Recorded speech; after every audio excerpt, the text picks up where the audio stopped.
Sabi nila, madali lang daw magtrabaho. Pero ikaw, 6 na buwan ka nang naghahanap, wala pa rin.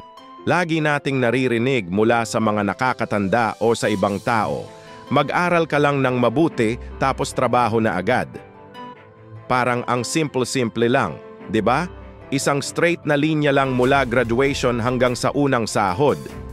Pero ngayon, nararanasan mo na mismo at alam mo na hindi pala ganoon kadali.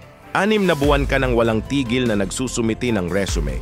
6 na buwan ka nang pabalik-balik sa mga interview, minsan online, minsan personal. 6 na buwan ka nang nag-aabang ng tawag, nagre-refresh ng email, umaasa sa bawat "we'll get back to you." Pero hanggang ngayon, wala pa ring konkretong trabaho, wala pa ring offer na nahahawakan. At sa bawat pagtitipon ng pamilya o pagkikita nyo ng mga kaibigan, palaging may isang tanong na parang kutsilyong tumutusok sa puso mo. Kumusta na? Kailan ka magsisimula? Habang tumatagal, parang lalo kang nadudurog sa bigat ng tanong na, yan, may isang kaibigan ako na ganyan din ang kwento.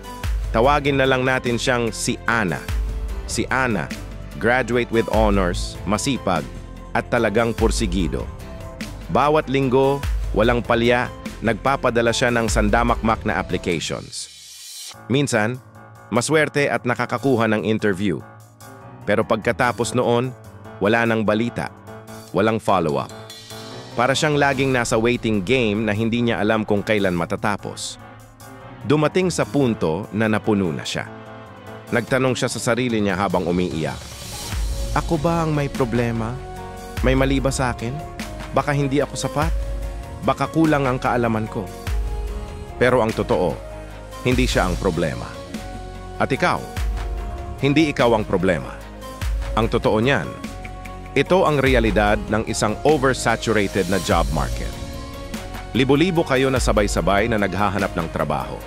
Isipin mo na lang, para sa isang posisyon, daan-daan, kung minsan libo-libo ang aplikante, paano ka lalaban doon?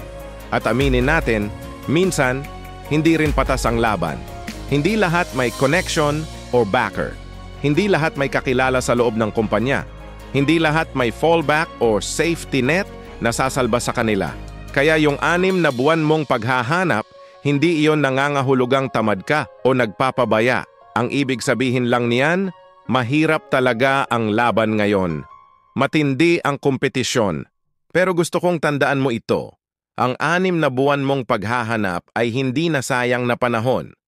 Ito yung panahon na pwede mong gamitin para i-level up ang iyong mga skills. Pwede kang mag-aral ng bagong software, kumuha ng online courses, o magbasa ng mga libro tungkol sa industriya mo. Pwede ka ring magtayo ng isang maliit na side hustle para kumita habang naghihintay. O di kaya, gamitin mo ang pagkakataong ito para mag-reflect at alamin kung ano ba talaga ang gusto mong gawin sa buhay mo. Baka may iba pang landas na mas para sa'yo. Tandaan mo, hindi ka huli sa karera ng buhay. Hindi ka kulang bilang isang tao. At higit sa lahat, hindi ka tinamad. Nagpursigi ka, lumaban ka, at patuloy kang lumalaban.